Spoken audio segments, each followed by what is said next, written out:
Assalamualaikum warahmatullahi wabarakatuh. Nama saya Suci Andriani, NPM 1913 034035, kelas ganjil Geografi 2019. Di sini saya akan membacakan buku dengan judul Pengelolaan Kawasan Sempadan Sungai dengan Pendekatan Integral, Peraturan Kelembagaan, Tata Ruang, Sosial, Morfologi, Ekologi, Hidrologi, dan Keteknikan, karya Agus Mariono. Buku ini terdiri atas 12 bab, yang mana setiap bab terdiri atas 2 sampai dengan 8 halaman. Kemudian untuk bab 1 di buku ini yaitu tentang pendahuluan. 1. Latar belakang. Dengan kejadian tergerusnya bantaran sungai di berbagai daerah pada tahun-tahun belakangan ini yang mengakibatkan banyak rumah roboh, rumah menggantung di atas sungai, talu dan pelindung tebing di sempadan sungai roboh, dan berbagai kejadian sejenis di berbagai tempat di Indonesia telah menyadarkan untuk sesegera mungkin membuat peraturan tentang sempadan sungai. Di samping itu, maraknya pembangunan perumahan, pemekaran rumah-rumah penduduk, pembangunan perkantoran, dan fasilitas-fasilitas lain yang menyebabkan tekanan intensif terhadap daerah sempadan sungai sehingga jumlah luasnya berkurang secara drastis, menuntut segera dirumuskannya konsep pengelolaan sempadan sungai. Selanjutnya, 2. Urgensi penulisan buku pengelolaan kawasan sempadan sungai. Di antaranya 1. Memberikan penjelasan secara komprehensif tentang istilah-istilah dan definisi sempadan sungai. 2. Memberikan kajian komprehensif tentang kawasan sempadan sungai. 3. Memberikan dasar pijakan yang kuat dan secara akademis dapat dipertahankan bagi pembuatan peraturan. 4. Memberi kajian komprehensif terhadap peraturan-peraturan tentang sempadan sungai. 5. Memberikan arahan tentang penentuan batas lebar sempadan sungai. Dan terakhir, memberikan arahan umum dan dalam penyusunan rancangan peraturan daerah sempadan sungai. 3. Isi buku pengelolaan sempadan sungai. Ruang lingkup bahasan tentang sempadan sungai pertama disajikan dalam bab 1 sampai bab 9 yang meliputi definisi dan peristilahan terkait dengan sempadan sungai, fungsi dan manfaat, tinjauan hidrologi dan hidrolik, tinjauan ekologi dan lingkungan, sempadan sungai terkait perencanaan wilayah, dan lain-lain. Kemudian pada bab 10 disajikan rangkuman akhir dari bahasan komprehensif tentang sempadan sungai yang berisi hal-hal pokok yang berkaitan dengan daerah sempadan sungai dan lebar sempadan sungai. Kemudian pada bab 11 berisi tentang penjelasan bagaimana pokok-pokok pasal yang perlu ada pada peraturan sempadan sungai dan bagaimana proses penyusunannya. Sedangkan di bab terakhir yaitu bab 12 berisi tentang pengelolaan sempadan sungai yang diantaranya meliputi pemanfaatan sempadan sungai, kepemilikan dan perizinan dalam pemanfaatan sempadan sungai, koordinasi pengelolaan sempadan sungai, sengketa dalam pengelolaan sempadan sungai, dan lain-lain.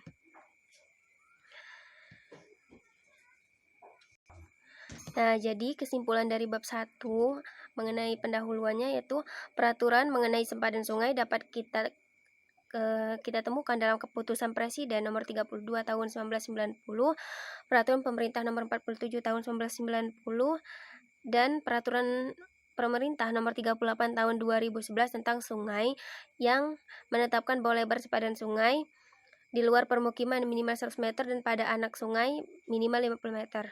Kemudian ruang lingkup bahasan tentang sempadan sungai terdapat di bab 1 sampai 9. Pada bab 10 disajikan rangkuman akhir dari bahasan komprehensif tentang sempadan sungai yang berisi hal-hal pokok berkaitan dengan sempadan sungai. Kemudian pada bab 11 berisi tentang bagaimana proses berkaitan dengan sempadan sungai. Sedangkan di bab 12 berisi tentang pengelolaan sempadan sungai yang diantaranya meliputi pemanfaatan sempadan sungai, kepemilikan dan perizinan dalam pemanfaatan sempadan sungai, dan lain-lain. Selanjutnya di bab 2 mengenai pengertian terkait sempadan sungai. Secara umum, istilah-istilah yang terkait dengan sempadan sungai antara lain sungai, garis sempadan, daerah sempadan, tepi sungai, badan sungai, daerah kaki tanggul, bekas sungai, daerah penguasaan sungai, dan lain-lain. 2. Istilah-istilah umum sempadan sungai. Itu 1. Sungai adalah wadah-wadah serta jaringan pengaliran air mulai dari awal mata air sampai di muara, dibatasi sisi kanan dan kiri sepanjang pengalirannya oleh garis sempadan. Kemudian 2. Daerah sempadan sungai, daerah di kanan dan kiri badan sungai yang terkait langsung dengan kejadian banjir sungai, longsor tebing, dan ekologi sungai yang dibatasi oleh garis tepi badan sungai. Kemudian tepi sungai adalah batas luar badan sungai. Kawasan perkotaan yang punya kegiatan utama bukan pertanian dengan susunan fungsi kawasan sebagai tempat permukiman perkotaan, pemusatan dan distribusi pelayanan jasa pemerintah, layanan sosial, dan permukiman pedesaan. Kemudian dataran banjir atau bantaran banjir adalah daerah pada sempadan sungai yang dilewati aliran pada saat banjir. Kemudian debit banjir rencana adalah debit pada periode ulang tertentu untuk perencanaan bangunan, pengendalian banjir atau bangunan air lainnya. Kemudian daerah ekologi penyangga atau bantaran ekologi penyangga adalah daerah di luar daerah potensi longsor yang berfungsi sebagai penyangga ekologi sungai. Selanjutnya, 3. Istilah-istilah terkait sempadan sungai menurut Undang-Undang Nomor 7 Tahun 2004 tentang sumber daya air. 1. Sumber daya air adalah air dan daya air yang terkandung di dalamnya. 2. Air adalah semua air yang terdapat pada, di atas, ataupun di bawah permukaan tanah. Termasuk dalam pengertian ini air permukaan, air tanah, air hujan, dan air laut yang berada di darat. Kemudian 3. Sumber air adalah tempat atau wadah air alami dan atau buatan yang terdapat pada, di atas, ataupun di bawah permukaan tanah. 6. Cekungan air tanah dalam suatu wilayah dibatasi oleh batas hidrogeologis. Tempat semua kejadian hidrogeologis seperti proses pengimbuhan, pengaliran, pelepasan air tanah, dan lain-lain. Kemudian 4. Istilah-istilah terkait sempadan sungai menurut Peraturan Pemerintah Republik Indonesia Nomor 38 Tahun 2011 tentang sungai. 1. Sungai adalah alur atau wadah air alami dan atau buatan berupa jaringan pengaliran air beserta material di dalamnya, mulai dari hulu sampai muara, dengan dibatasi kanan dan kiri oleh garis sempadan. Kemudian, pengelolaan sumber daya air adalah upaya merencanakan, melaksanakan, memantau, dan mengevaluasi penyelenggaraan konservasi sumber daya air, pendaya gunaan sumber daya air, dan pengendalian sumber daya air. Kemudian untuk wilayah sungai adalah kesatuan wilayah pengelolaan sumber daya air dalam satu atau lebih daerah aliran sungai dan atau pulau-pulau kecil yang luasnya kurang dari atau sama dengan 2000 km persegi. Lalu untuk bantaran banjir adalah ruang antara tepi palung sungai dan kaki tanggul sebelah dalam yang terletak di kiri dan atau kanan palung sungai. Dan untuk garis sempadan adalah garis maya di kiri dan kanan palung sungai yang ditetapkan sebagai batas perlindungan sungai. Pengertian-pengertian di atas merupakan pengertian secara umum, yaitu pengertian yang termaktub dalam Undang-Undang Nomor 7 Tahun 2004 tentang sumber daya air dan Peraturan Pemerintah Nomor 38 Tahun 2011. Nah, jadi kesimpulan dari bab 2 yaitu sungai adalah wadah-wadah serta jaringan pengaliran air mulai dari awal mata air sampai di muara, dibatasi sisi kanan dan kiri sepanjang pengalirannya oleh garis sempadan. Nah, garis sempadan sungai adalah garis batas luar kawasan pengamanan dan pemeliharaan sungai. Daerah sempadan sungai adalah daerah di kanan dan kiri badan sungai yang terkait langsung dengan kejadian banjir sungai, longsor tebing sungai, dan ekologi sungai yang dibatasi oleh garis tepi badan sungai dan garis sempadan sungai, sebagaimana yang telah ditetapkan dalam peraturan perundang-undangan. Selanjutnya, menurut Undang-Undang Nomor 7 Tahun 2004 tentang sumber daya air, pengertian wilayah sungai adalah kesatuan wilayah pengelolaan sumber daya air dalam satu atau lebih daerah pengaliran sungai. Sementara pengertian wilayah sungai adalah kesatuan wilayah pengelolaan sumber daya air dalam satu atau lebih daerah aliran sungai dan atau pulau-pulau kecil yang luasnya kurang dari atau sama dengan 200 km persegi. Pendayagunaan sumber daya air adalah upaya penata gunaan, penyediaan, penggunaan, pengembangan, dan pengusahaan sumber daya air secara optimal agar berhasil guna dan berdaya guna. Sementara pengertian konservasi sumber daya air adalah upaya pemeliharaan keberadaan serta keberlanjutan keadaan sifat dan fungsi sumber daya air agar senantiasa tersedia dalam kualitas dan kuantitas yang memadai untuk memenuhi kebutuhan makhluk hidup masa kini dan masa yang akan datang. Selanjutnya bab 3 yaitu mengenai fungsi sempadan sungai. 1. Sungai dan sempadan sungai. 3.1 Definisi sungai yang tercantum dalam Peraturan Pemerintah Republik Indonesia Nomor 35 Tahun 1991 adalah sebagai berikut. Sungai adalah tempat-tempat dan wadah-wadah serta jaringan pengaliran air mulai dari mata air sampai muara dengan dibatasi kanan dan kirinya serta sepanjang pengalirannya oleh garis sempadan. Jika definisi sungai menurut Peraturan Pemerintah Republik Indonesia Nomor 35 Tahun 1991 diperkaya dengan sudut pandang ekohidrologik dapat menghasilkan definisi baru, yaitu sungai adalah tempat-tempat atau habitat suatu ekosistem keairan terbuka yang berupa alur jaringan pengaliran, meliputi air, sedimen, substrat, dan lain-lain. Dan sempadannya berikut flora dan fauna mulai dari awal mata air sampai di muara dengan dibatasi sisi kanan dan kiri sepanjang pengalirannya oleh garis sempadan, serta terkait langsung dengan daerah aliran sungai atau das dan wilayah sungai. 2. Sempadan sungai. Sempadan sungai sering juga disebut dengan bantaran sungai. Namun sebenarnya ada sedikit perbedaan karena bantaran sungai adalah daerah pinggir sungai yang tergenangi air saat banjir atau sering dikenal dengan istilah floodplain. Oleh karena itu, bantaran sungai bisa juga disebut bantaran banjir. Sedangkan sempadan sungai adalah daerah bantaran banjir ditambah daerah longsor tebing sungai atau sliding. Lebar bantaran ekologi dan daerah keamanan yang diperlukan terkait dengan letak sungai, misal area permukiman dan non-permukiman. Menurut konsep ekohidrolik, sempadan sungai didefinisikan sebagai kawasan ekosistem semi-akuatik, amfibi, dan daratan yang berada pada sepanjang kiri kanan sungai, termasuk sungai buatan dan bekas sungai yang punya manfaat penting untuk mempertahankan kelestarian fungsi sungai sebagai integral komponen ekosistem suatu daerah aliran sungai dan wilayah sungai. Dalam ilmu ekologi, dikenal juga istilah riparian yang mengacu pada komunitas makhluk hidup yang terdapat di tepi sungai atau telaga, danau, dan rawa. Nah, istilah riparian berasal dari bahasa Latin riparius yang berarti terdapat di tepi sungai. Adapun zona riparian adalah area yang terdapat di tepi sungai, telaga, danau, dan rawa. Zona riparian bersama komunitas flora dan fauna yang hidup di area tersebut membentuk suatu ekosistem disebut dengan ekosistem riparian. Kemudian selanjutnya, fungsi sempadan sungai. Sempadan sungai terutama di daerah bantaran banjir merupakan daerah ekologi sekaligus hidrolik sungai yang sangat penting dan tidak dapat dipisahkan dengan badan sungai karena secara hidrolis dan ekologis merupakan satu kesatuan, baik secara lateral atau melintang maupun longitudinal atau memanjang alur sungai. Nilai dari segi hidrolis, morfologis, ekologis, berdasarkan Peraturan Pemerintah Nomor 38 Tahun 2011, sempadan sungai memiliki fungsi sebagai berikut, yaitu 1. Sebagai pelindung sungai, 2. Sebagai ruang penyangga antara ekosistem sungai dan daratan, agar fungsi sungai dan kegiatan manusia tak saling terganggu.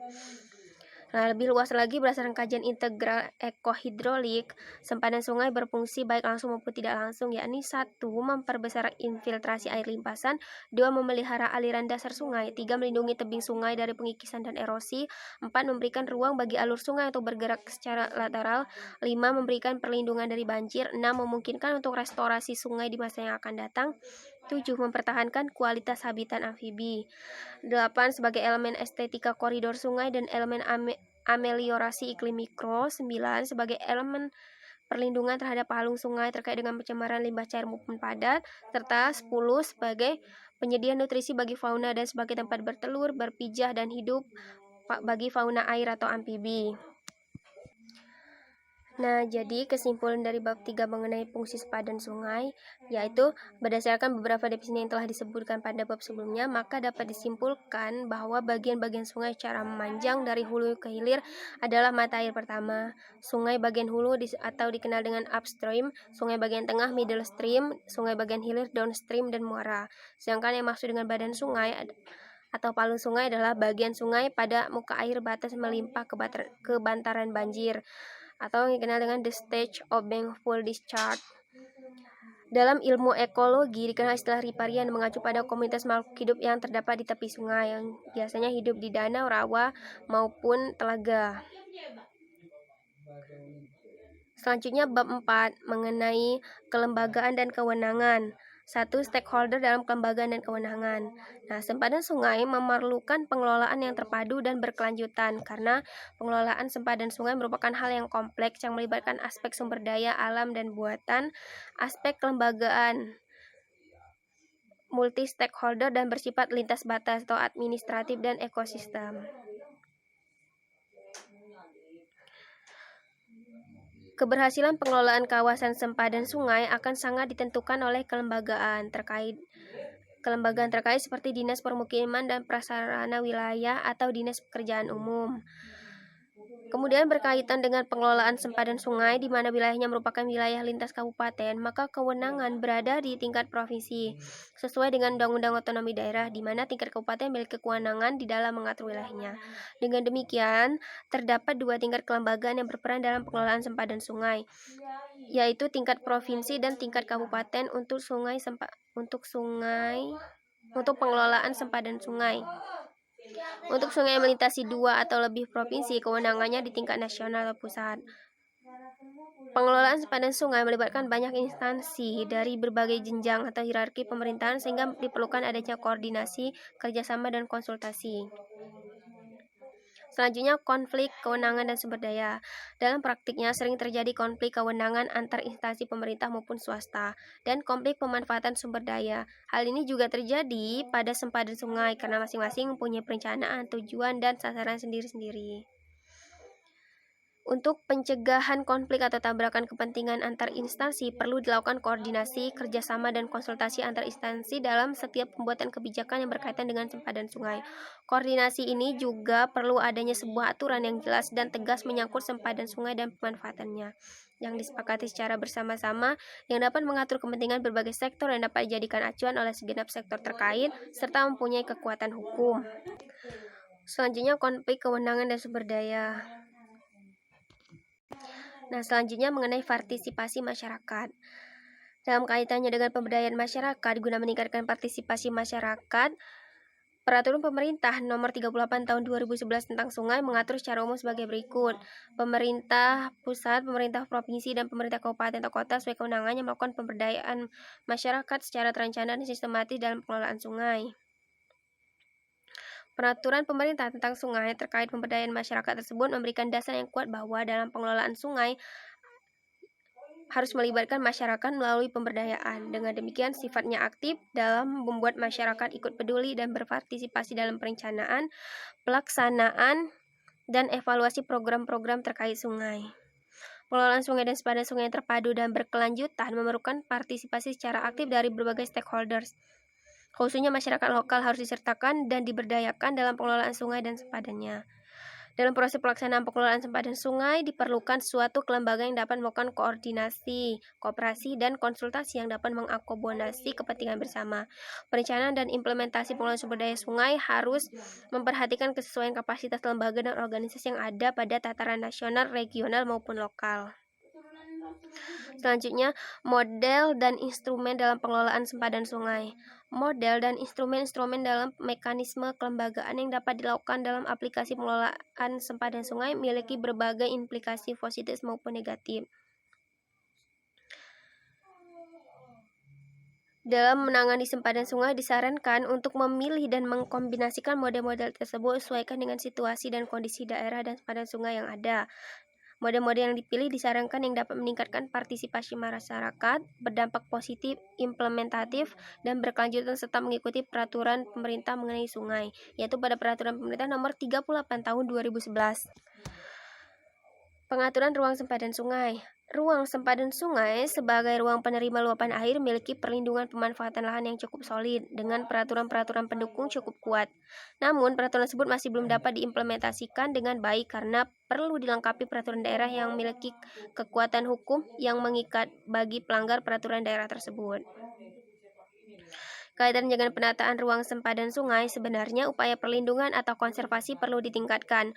Peraturan-peraturan yang terkait dengan konservasi sempadan perlu ditegakkan dan diimplementasikan dengan menggunakan dukungan legitimasi peraturan dan pertimbangan sosial, ekonomi, ekologi, dan kondisi lokal. Hal ini diperlukan untuk menjamin kesinambungan dalam pengembangan, konservasi, dan pengaturan sempadan sungai serta menghentikan eksploitasi dan okupasi daerah sempadan sungai yang sebenarnya merupakan daerah yang harus bebas dari kegiatan yang merusak morfologi, ekologi, dan kualitas air sungai serta bebas dari bangunan permanen dan semi permanen. Jadi, kebijakan yang diterapkan terlebih dahulu adalah kebijakan perlindungan atau konservasi sempadan sungai karena perlindungan ini akan membawa dampak positif lebih besar daripada pemanfaatan fisik sempadan tersebut. Namun dalam pengambilan keputusan harus tetap mengartikulasikan kepentingan umum meliputi kesehatan, keselamatan, dan kualitas lingkungan. Nah, jadi Kesimpulan dari bab 4 mengenai kelembagaan dan kewenangan, sebenarnya pada Peraturan Pemerintah Nomor 38 Tahun 2011 telah disebutkan bahwa pengelolaan sungai dan sempadan sungai dilakukan oleh pemerintahan provinsi dan dapat juga pemerintahan kabupaten atau kota, sesuai dengan kewenangan masing-masing atau secara bersama, dan dilakukan secara terpadu, menyeluruh dan berwawasan lingkungan, dan bertujuan mewujudkan fungsinya secara berkelanjutan. Meskipun demikian, permasalahan dalam pengelolaan sempadan sungai masih sering muncul. Hal ini karena kurangnya koordinasi antara pemerintah desa setempat dengan masyarakat, sehingga bisa menimbulkan konflik yang menjadi salah satu penyebab terjadinya kerusakan pada ekologi sungai. Dan seharusnya dalam hal pengelolaan sungai dan sempadan perlu dilakukan kerjasama yang sistematis antara Bappenas, Bapeda, BLH, BPN, Kementerian atau Dinas Pekerjaan Umum, dan kelembagaan terkait lainnya. Nah, dari beberapa peraturan pemerintah yang telah ditetapkan menunjukkan bahwa dalam pengelolaan sempadan sungai harus melibatkan masyarakat sebagai partisipan. Apalagi yang berkaitan dengan penataan ruang sempadan sungai. Peraturan-peraturan yang terkait dengan konservasi sempadan perlu ditegakkan dan diimplementasikan dengan menggunakan dukungan legitimasi peraturan dan pertimbangan sosial, ekonomi, ekologi, dan kondisi lokal. Hal ini diperlukan untuk menjamin kesinambungan dan pengembangan, konservasi dan pengaturan sempadan sungai, serta menghentikan eksploitasi dan okupasi daerah sempadan sungai yang sebenarnya merupakan daerah yang harus bebas dari kegiatan yang merusak morfologi, ekologi, dan kualitas air sungai, serta bebas dari bangunan permanen dan semi permanen. Jadi kebijakan yang diterapkan harus lebih dulu memikirkan kepentingan umum ketimbang kepentingan pribadi. Kemudian untuk selanjutnya, bab 5 mengenai peraturan-peraturan mengenai sungai dan sempadan sungai sebagai dasar dalam pengelolaan sempadan sungai. Nah, di sini ada beberapa peraturan yang telah ditetapkan mengenai sempadan sungai, di antaranya itu 1. Undang-Undang Nomor 7 Tahun 2004 tentang Sumber Daya Air, Undang-Undang Nomor 26 Tahun 2007 tentang penataan ruang, Peraturan Pemerintah Nomor 35 Tahun 1991 tentang sungai, Keputusan Presiden Nomor 32 Tahun 1990 tentang pengelolaan kawasan lindung, dan Peraturan Menteri Nomor 63 Tahun 1993 tentang garis sempadan sungai, daerah manfaat sungai, daerah penguasaan sungai, dan bekas sungai. Kemudian untuk Peraturan Menteri Pekerjaan Umum Nomor 63 Tahun 1993 tentang garis sempadan sungai, daerah manfaat sungai, daerah penguasaan sungai, dan bekas sungai. Dalam bab 1 pasal 1 disebutkan bahwa sungai adalah tempat-tempat dan wadah serta jaringan pengairan, mulai dari mata air sampai muara dengan dibatasi kanan dan kirinya sepanjang pengaliran oleh garis sempadan.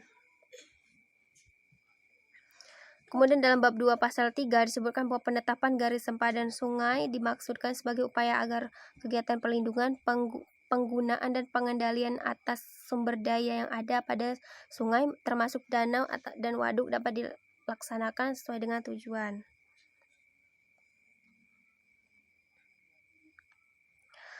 Kemudian dalam bab 3 pasal 14 Peraturan Menteri Pekerjaan Umum Nomor 63 Tahun 1993 menyebutkan bahwa masyarakat dapat memanfaatkan lahan di daerah manfaat sungai dengan ketentuan sebagai berikut. Kemudian dalam bab 7 pasal 20 Peraturan Menteri Pekerjaan Umum Nomor 63 Tahun 1993 menyebutkan bahwa pelanggaran terhadap ketentuan-ketentuan yang tercantum dalam pasal 11 ayat 2 akan dikenai sanksi berupa sanksi pidana sebagaimana ditetapkan dalam Undang-Undang Nomor 11 Tahun 1974 tentang pengairan, Peraturan Pemerintah Nomor 35 Tahun 1991 tentang sungai, dan peraturan perundang-undangan lain yang berlaku, serta dikenai sanksi administrasi sesuai dengan ketentuan yang berlaku. Kemudian pemakai peraturan sempadan sungai. Berdasarkan pasal-pasal yang pada peraturan di atas dapat ditarik beberapa kesimpulan komprehensif. Di antaranya 1. Semangat penetapan sempadan sungai adalah semangat perlindungan dan konservasi. 2. Pemanfaatan sempadan sungai masih dapat dilakukan sepanjang tidak menimbulkan dampak negatif terhadap sungai dan sempadan sungai. Kemudian 3, sempadan sungai tidak hanya dipahami dalam arti fisik dan biotik saja, tapi telah dipahami sebagai kesatuan ekosistem yang terkait dengan lingkungan sosial. 4, sempadan sungai termasuk dalam kawasan lindung yang wajib mendapatkan perlindungan sebagaimana kawasan lindung lainnya. 5, masyarakat wajib ikut berperan dalam perlindungan dan pelestarian sempadan sungai. Sungai dan sempadan sungai merupakan wilayah yang dikuasai oleh negara. Nah, jadi kesimpulan dari bab 5 mengenai peraturan-peraturan mengenai sungai dan sempadan sungai sebagai dasar dalam pengelolaan sempadan sungai, dapat ditarik kesimpulan bahwa peraturan-peraturan mengenai sempadan sungai dan pengelolaannya sebenarnya sudah ada sejak dulu di Indonesia, namun pengimplementasiannya yang masih sangat minim. Hal ini dikarenakan kurangnya sosialisasi yang bersifat massal bagi seluruh masyarakat, serta lemahnya sistem dan implementasi penegakan hukum di Indonesia.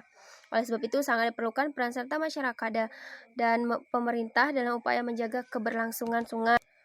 Kemudian dari uraian panjang lebar tentang peraturan sungai dan sempadan sungai, sebenarnya lebar sempadan sungai secara jelas sudah dapat ditetapkan. Ketentuan lebar sempadan sungai dan alasan-alasan logis juga sudah dapat ditemukan guna menjelaskan kepada semua pihak. Namun yang masih menjadi pekerjaan dan harus diselesaikan adalah dalam hal menentukan garis awal sempadan atau tepi sungai. Penentuan tepi sungai ditentukan oleh tim yang anggotanya terdiri dari pemerintah dan masyarakat atau pihak-pihak yang terkait. Selanjutnya, bab 6, penataan dan pengaturan daerah sempadan sungai. 1. Prinsip-prinsip penataan dan pengaturan sempadan sungai.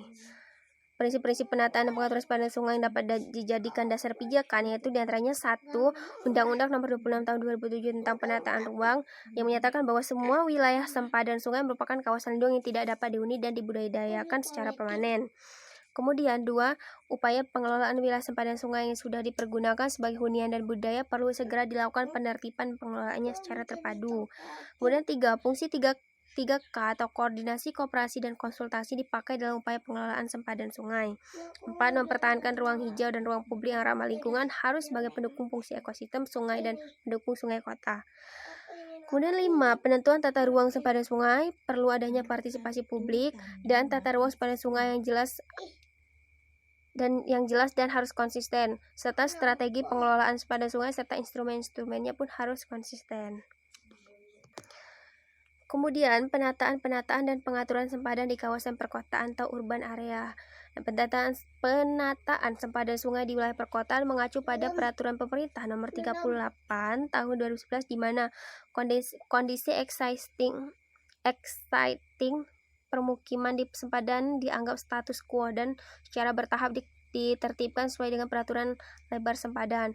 Status quo diartikan bahwa tidak diizinkan adanya pendirian bangunan baru, tidak diizinkan mengembangkan bangunan, misalnya membuat bangunan yang menjadi bertingkat, mengkapling tanah sempadan kosong, dan lain-lain. Sedangkan penertiban diartikan bahwa pemerintah bersama masyarakat secara bertahap mencari solusi guna membebaskan kembali daerah sempadan sungai dan misalnya memindahkan penduduk ke apartemen atau wilayah lain dengan syarat tidak merugikan secara signifikan masyarakat yang ada. Kemudian 3, penataan dan pengaturan sempadan di kawasan periurban atau suburban area. Nah, kawasan periurban atau suburban area yang mulai berkembang di berbagai kota Indonesia merupakan daerah yang mempunyai kepadatan sedang, yang fungsi utamanya adalah untuk perumahan dengan pusat-pusat pelayanan skala lokal. Kawasan ini lokasinya strategis, telah berkembang sebagai simpul-simpul pelayanan dengan fungsi utamanya pada kegiatan sektor sekunder dan tersier, sekaligus sebagai subsistem perkotaan. Kawasan suburban ini merupakan daerah yang sangat rentan pada penggunaan lahan dan lingkungan. Perubahan penggunaan lahan sangat cepat dengan berkembangnya urbanisasi, sehingga kegiatan-kegiatan pertanian berubah menjadi daerah perumahan. Pada kawasan ini, khususnya di sepanjang daerah sepanjang sungai, masih penuh vegetasi dengan kawasan hijau. Kawasan hijau tersebut berfungsi sebagai pengontrol iklim mikro, memberikan efek karakter terhadap suatu kawasan, dan sebagai habitat bagi ekosistem flora dan fauna. Kemudian selanjutnya penataan dan pengaturan sempadan di kawasan pedesaan atau rural area. Nah, kawasan pedesaan atau rural area adalah kawasan yang mempunyai kegiatan utama pertanian, termasuk pengelolaan sumber daya alam dengan susunan fungsi kawasan sebagai tempat permukiman pedesaan, pelayanan jasa pemerintahan, pelayanan sosial, dan kegiatan ekonomi. Kemudian perbedaan kondisi existing sempadan sungai di kawasan perkotaan, semi-urban, dan pedesaan. Di sini ada beberapa gambar yang menunjukkan tentang perbedaan kondisi existing sempadan sungai di kawasan perkotaan dan semi urban atau pedesaan. Dimana kalau kita lihat gambar untuk di wilayah pedesaan itu kondisi sempadan sungainya masih sangat bagus, sementara kalau di wilayah perkotaan itu sudah sedikit memprihatinkan karena memang di perkotaan itu banyak sekali didirikan pabrik-pabrik yang mungkin limbahnya itu dibuang ke sungai sehingga sungai tersebut bisa mengalami polusi atau pencemaran. Nah, jadi kesimpulan dari bab 6 mengenai penataan dan pengaturan daerah sempadan sungai secara sederhana dapat dijelaskan bahwa pemanfaatan daerah sempadan sungai dapat dibedakan menurut lokasinya, yaitu sempadan di daerah urban atau permukiman padat atau relatif padat, periurban atau tidak padat, dan di daerah rural atau pedesaan permukiman jarang. Kemudian untuk daerah perkotaan atau urban dapat padat permukiman dimanfaatkan sebagai ruang terbuka hijau atau sebagai paru-paru kota, sehingga mesti dibatasi jumlah penduduknya agar kualitas lingkungan di wilayah tersebut tetap terjaga. Nah, kemudian untuk daerah periurban atau suburban, pada daerah ini tekanan permukiman ke arah sempadan mulai meningkat. Pengereman laju penekanan sempadan dapat dilakukan dengan sosialisasi dan penegakan hukum tentang sempadan sungai. Kemudian untuk daerah rural atau daerah luar kota, penggunaan lahan persawahan tidak direkomendasikan masuk ke dalam daerah sempadan sungai. Prinsip penataan daerah sempadan di kawasan perkotaan secara umum merupakan pengupayaan sebagai jalur hijau perkotaan secara bertahap dilakukan penertiban dengan alih fungsi dari permukiman ke lahan konservasi daerah lindung. Selain penataan berdasarkan lokasi, penataan daerah sempadan sungai juga dapat didasarkan pada klasifikasi luas daerah pengaliran sungai dan lebar sungai.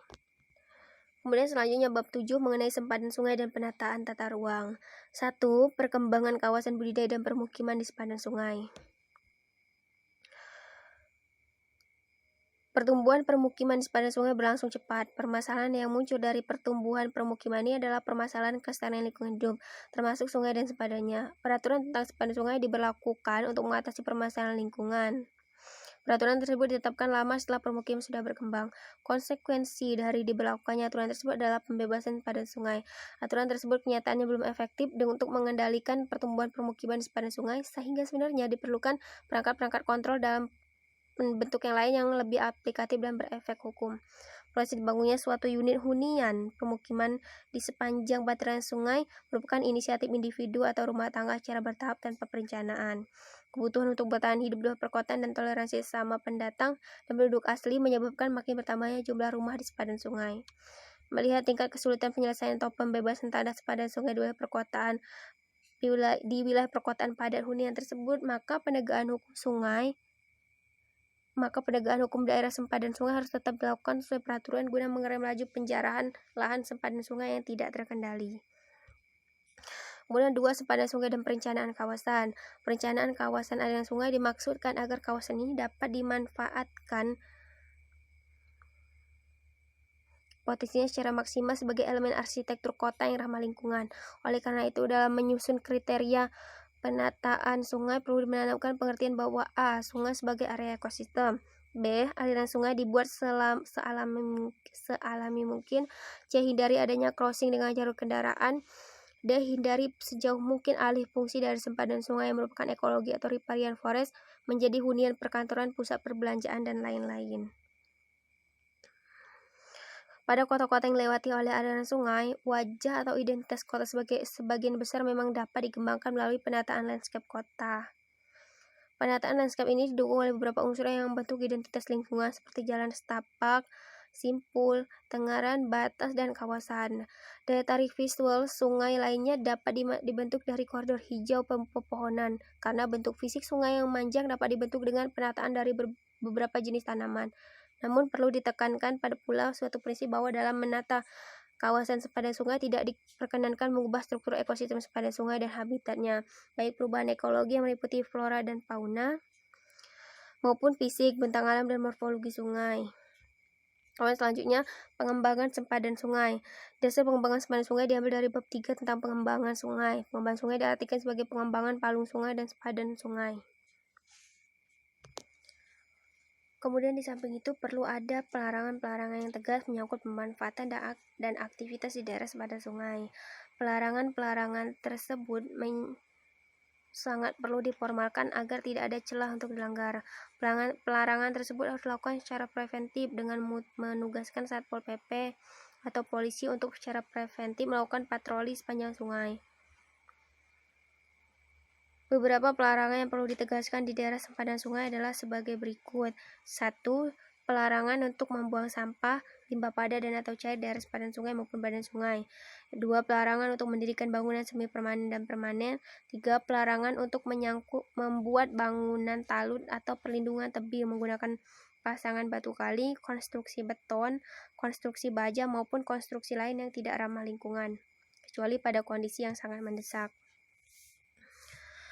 Kemudian 4. Pelarangan untuk menebang tanaman daerah sepadan sungai. 5. Pelarangan untuk melakukan perburuan binatang yang hidup di daerah sepadan sungai.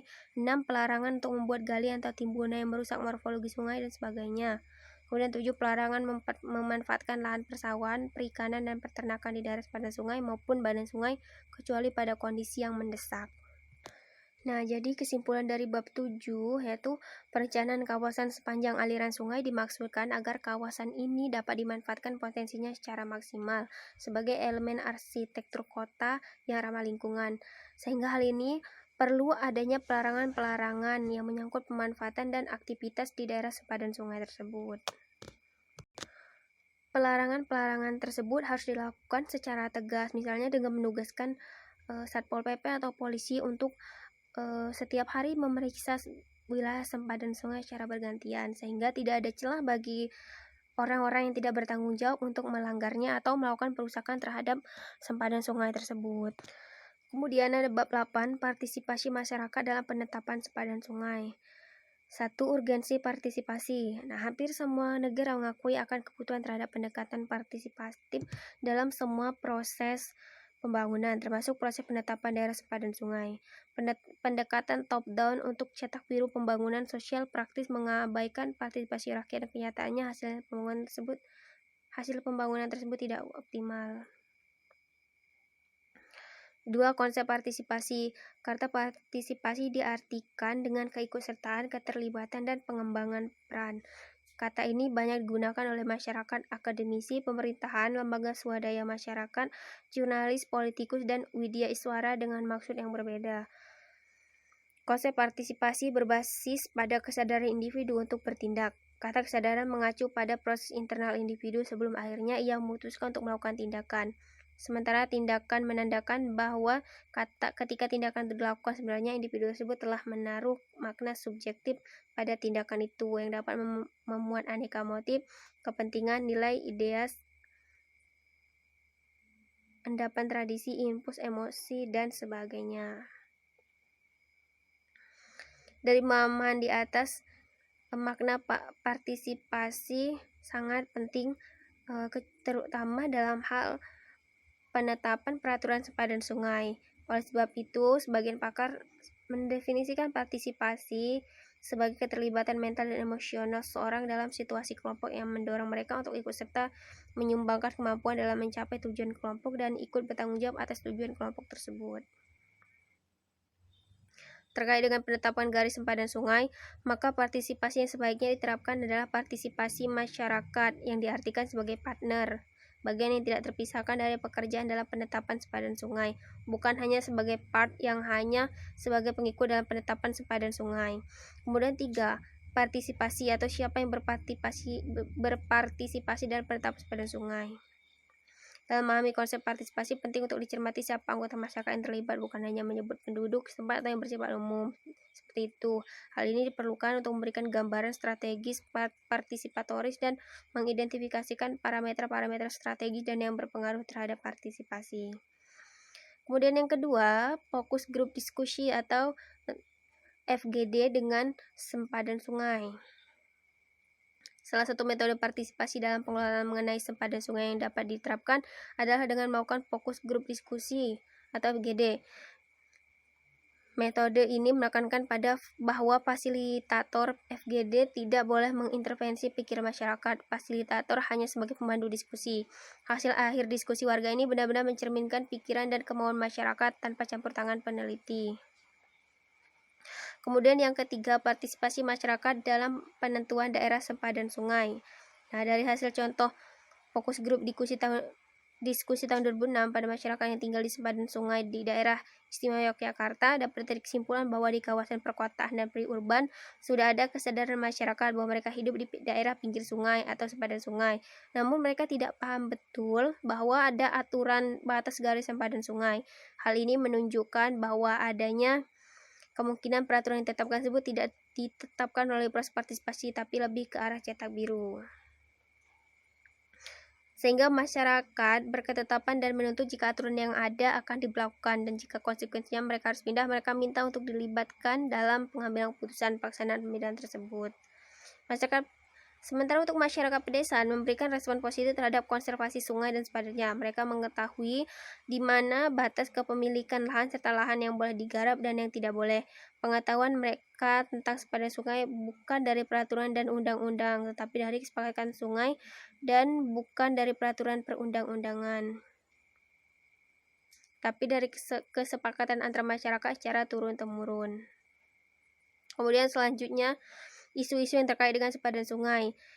Isu-isu tersebut diantaranya satu, pemahaman yang rendah tentang keterkaitan langsung kawasan perkotaan atau urban, periurban, dan kawasan pedesaan. Perubahan penggunaan lahan yang drastis, permukiman industri dan budidaya, konflik kepentingan di sekitar sempadan sungai, kepemilikan lahan yang masih tidak atau belum jelas, pemahaman tentang keterkaitan antara kondisi ekosistem sungai, sosial ekonomi budaya dan fisik sangat erat, sempadan sungai dipergunakan sebagai tempat pembuangan sampah dan limbah, kemudian kemiskinan dan status sosial meningkat, pengelolaan yang belum optimal, implementasi peraturan sempadan sungai yang lemah. Nah, jadi dari Bab 9 mengenai partisipasi masyarakat dalam penetapan sempadan sungai, dapat diartikan bahwa partisipasi itu keikutsertaan masyarakat dalam menetapkan keputusan mengenai pengelolaan sempadan sungai. Nah, partisipasi masyarakat ini sangat diperlukan sekali, sebab ketika sebuah peraturan diambil secara sepihak atau melalui prinsip cetak biru saja, maka nanti hasilnya tidak akan optimal, karena ketika pemerintah menetapkan sebuah peraturan, namun masyarakat tersebut tidak setuju atas peraturan tersebut, maka bisa menimbulkan konflik yang berkepanjangan.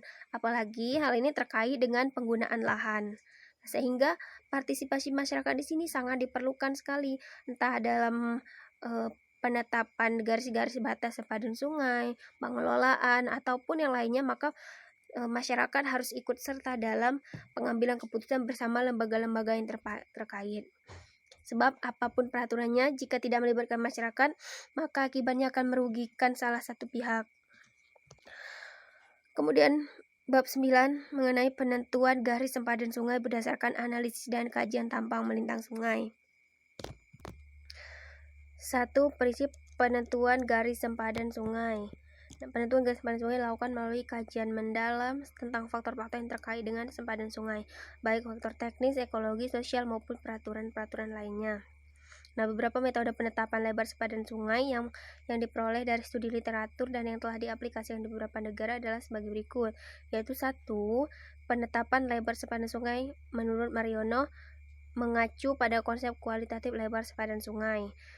2. Penetapan lebar sempadan sungai berdasarkan lebar dasar dan kemiringan tebing atau bantaran sungai untuk tujuan konservasi. 3. Penetapan lebar sempadan sungai yang disesuaikan dengan fungsinya. 4. Penetapan lebar sempadan sungai berdasarkan Peraturan Pemerintah Nomor 38 Tahun 2011 dan Peraturan Menteri Pekerjaan Umum.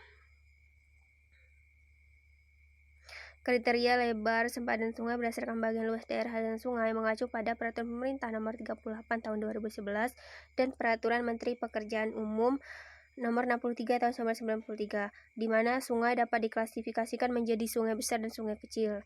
Sungai besar jika mempunyai luas daerah sungai lebih dari 500 km, dan sungai kecil dengan luas daerah aliran sungainya kurang dari 500 km. Kriteria lebar sempadan sungai yang terpengaruh pasang surut disarankan untuk menaati ketentuan-ketentuan yang yang dipakai dalam Peraturan Pemerintah Nomor 38 Tahun 2011. Kemudian kedua, penentuan tepi sungai sebagai titik acuan garis sempadan sungai. Nah, titik acuan sempadan atau tepi sungai ditentukan melalui kajian terhadap morfologi tampang melintang, khususnya untuk sungai yang masih alami. Nah, di bawah ini diuraikan beberapa pertimbangan dalam penentuan titik tepi sungai, yaitu 1. Berdasarkan konsep dasar sempadan sungai. 2. Berdasarkan Peraturan Menteri Pekerjaan Umum Nomor 63 Tahun 1993. Kemudian yang ketiga, penentuan lebar sempadan sungai. Penentuan lebar sempadan sungai merupakan sesuatu yang sangat problematis. Dari beberapa studi yang pernah dilakukan untuk menentukan lebar sempadan, banyak sekali faktor yang berpengaruh dalam penentuan lebar sempadan sungai.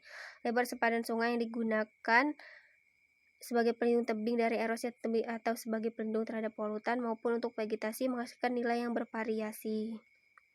Nah, jadi kesimpulan dari bab 9 itu penentuan sempadan sungai itu harus dilakukan melalui kajian-kajian mendalam tentang faktor-faktor terkait dengan sempadan sungai, baik itu faktor teknis, geologis, sosial maupun peraturan-peraturan lainnya. Nah, titik acuan sempadan atau tepi sungai ditentukan melalui kajian terhadap morfologi tampang melintang sungai, khususnya untuk sungai yang masih alami dan tidak bertalun. Namun, untuk penentuan lebar sempadan sungai, hal ini dianggap sebagai sesuatu yang problematis.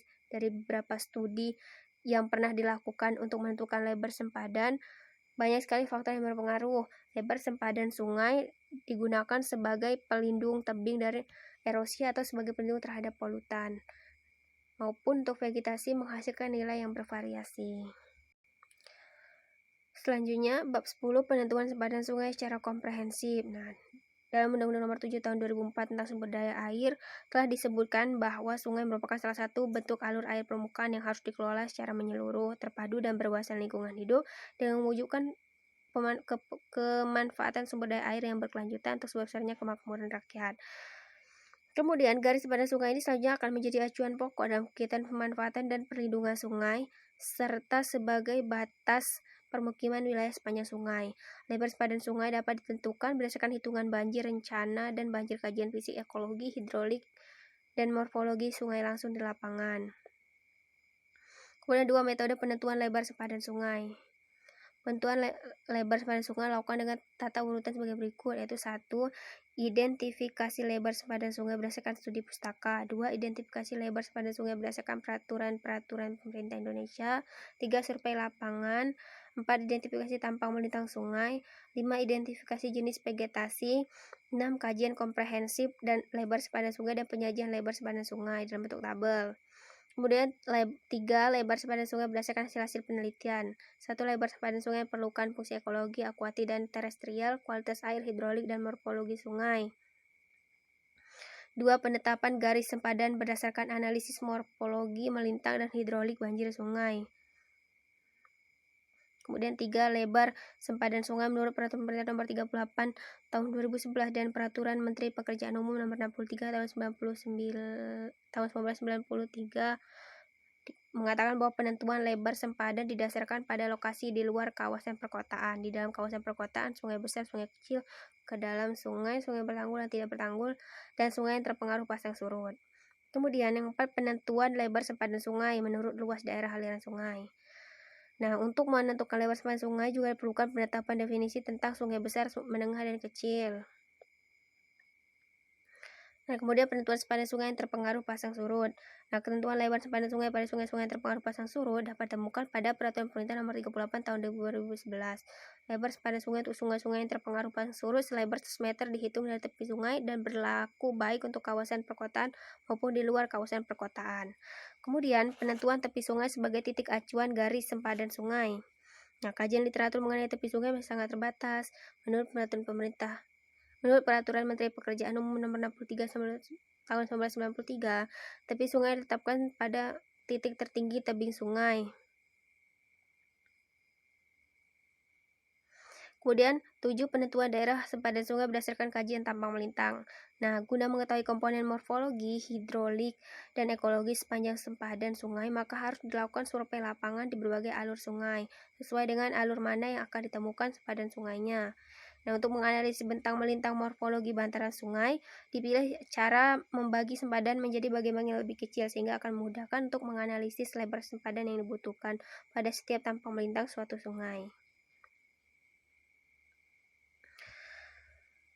Lalu penentuan kategori sungai. Nah, untuk pemanfaatan suatu daerah di mana terdapat sungai besar, misalnya Sungai Bengawan Solo, Sungai Brantas, Citarum, Sungai Menengah, misalnya Sungai Cisadane, dan sungai kecil yang direkomendasikan menggunakan klasifikasi sungai menurut Hendrik dan Herk, di mana sungai besar dengan luas daerah aliran sungai lebih dari 300 km, sungai sedang dengan luas daerah sungai 50 km sampai 300, dan sungai kecil dengan luas daerah aliran sungai kurang dari 50 km persegi. Kemudian penentuan tepi sungai. Titik acuan sempadan sungai menurut Peraturan Menteri Pekerjaan Umum Nomor 63 Tahun 1993 adalah tepi sungai, ditentukan melalui kajian terhadap morfologi tampang melintang sungai, khususnya untuk sungai yang masih alami dan tidak bertalut. Kemudian partisipasi masyarakat. Nah, analisis sempadan sungai juga memerlukan partisipasi masyarakat, sebagaimana yang telah dijelaskan sebelumnya, bahwa partisipasi masyarakat itu memegang peranan yang sangat penting dalam pengambilan keputusan, apalagi dalam penetapan mengenai sempadan sungai secara komprehensif.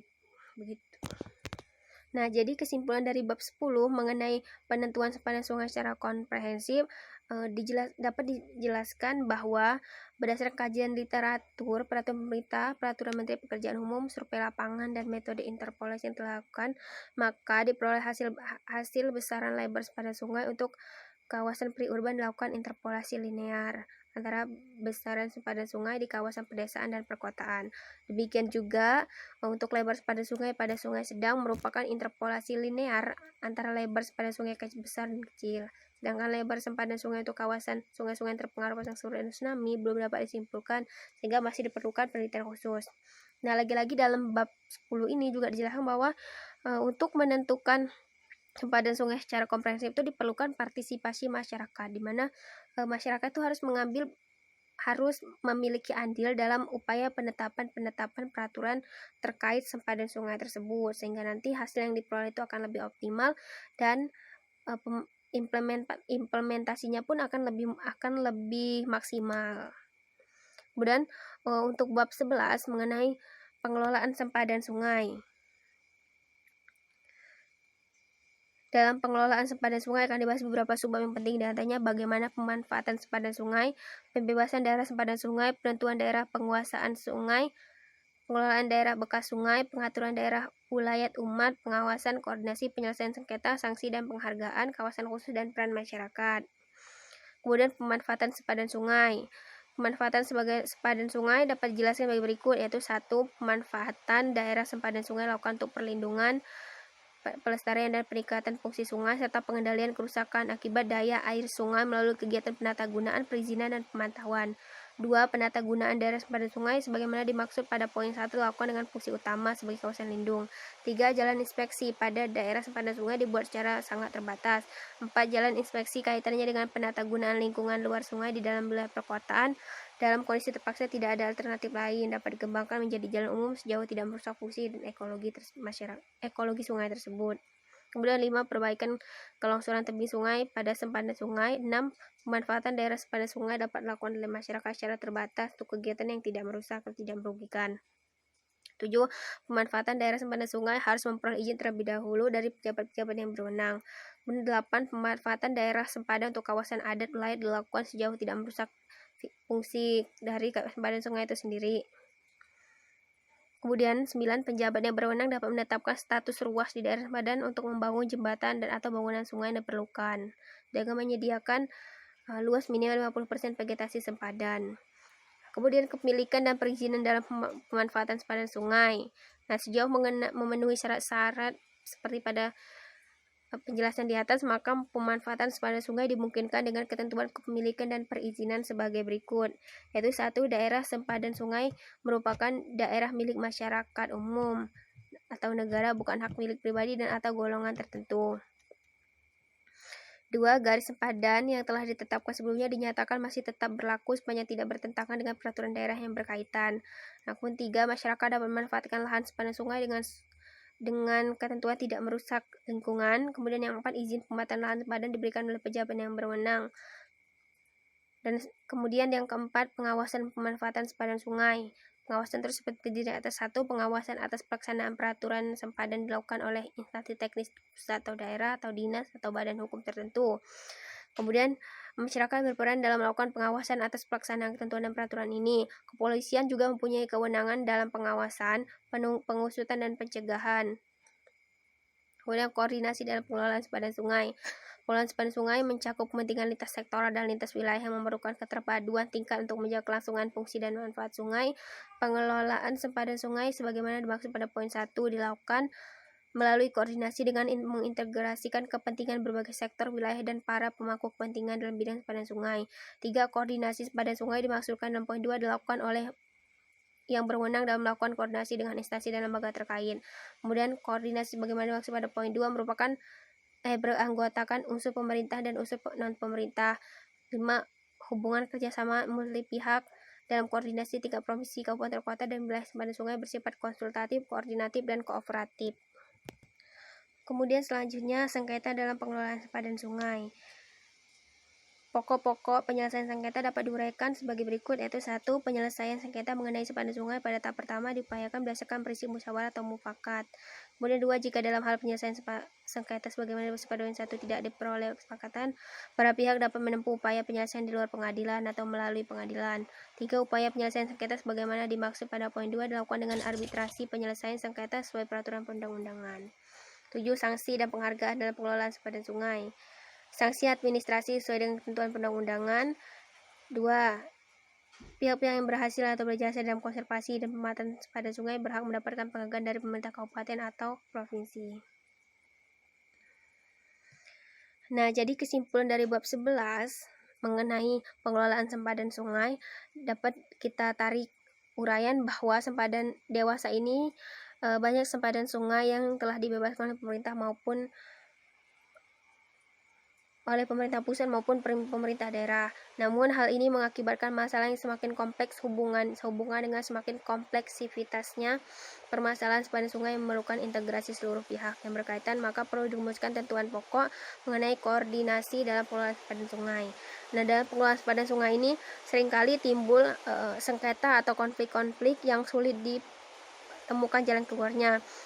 Nah, ketika terjadi konflik ini, maka penyelesaiannya itu untuk langkah pertama itu kita harus menyelesaikan secara musyawarah atau mufakat. Namun jika tidak ditemukan jalan terangnya, maka harus ditempuh melalui peradilan. Nah, kemudian untuk bagi-bagi orang-orang yang melanggar peraturan sempadan sungai tersebut, maka akan diberikan sanksi.